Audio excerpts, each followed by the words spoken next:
ഗൗതമിനോ മോഹൻലാൽ വീട്ടിൽ കുറേ നാൾ നടന്ന സിനിമ ചെയ്യാൻ വേണ്ടി സുരേഷ് ഗോപിയും മമ്മൂട്ടിയെ വലിയൊരു പ്രശ്നമുണ്ടല്ലോ പണ്ട് പറയുമെങ്കിലും ഗോകുൽ സുരേഷ് നല്ല കഴിവുള്ള നടൻ തന്നെയാണ്.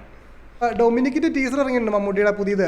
ഗൗതം വാസുദേവൻ ഡയറക്റ്റ് ചെയ്യണം. ഗൗതം വാസുദേവൻ്റെ ഡെബ്യൂ ആണ് മലയാളത്തിൽ. എന്ത് തോന്നി കണ്ടിട്ട്? ഗൗതമിനോ മോഹൻലാൽ വീട്ടിൽ കുറേ നാൾ നടന്ന സിനിമ ചെയ്യാൻ വേണ്ടി.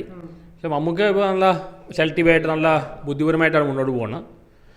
പടം നന്നാൻ സാധ്യതയുണ്ട്. ഇപ്പോൾ ഈവൻ ബസൂക്കിയിൽ ഗൗതമിനോ അഭിനയിച്ചിട്ടുണ്ട്. ഇതിൽ ഗൗതമിനോ മമ്മൂട്ടിയാണ് കോമ്പിനേഷൻ ആയിരിക്കും. ഗൗതമിനോണ്ട് കമലഹാസൻ ചെയ്തിട്ടുണ്ട്, സൂര്യ ചെയ്തിട്ടുണ്ട്. ഈ പടം നല്ലതായിരിക്കും. എന്തായാലും മമ്മൂട്ടിയുടെ പടമാണല്ലോ. ഇപ്പോൾ മമ്മൂട്ടി വളരെ എക്സ്പെരിമെൻറ്റ് ചെയ്യുകയാണ്, വെറൈറ്റി പടങ്ങളാണ് ചെയ്യുന്നത്. എന്തായാലും പടം നന്നായി വരാൻ സാധ്യതയുണ്ട്.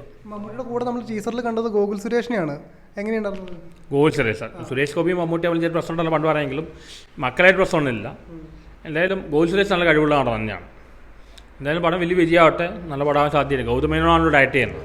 അടുത്ത മണിരത്നം എന്ന് പറയാം ഗൗതമേനോ. ആ മണിരത്നം ടച്ചെല്ലാം ഉണ്ട്. പുള്ളി വളരെ സീരിയസ് ആയിട്ടുള്ള ആളാണ്. പുള്ളിയുടെ ഒപ്പം അഭിനയിച്ചാണ് ബസൂക്കിയല്ല. എന്തായാലും പടം നല്ല പടമായി വരും. എസ്പെഷ്യലി മമ്മൂട്ടി പടമാണല്ലോ.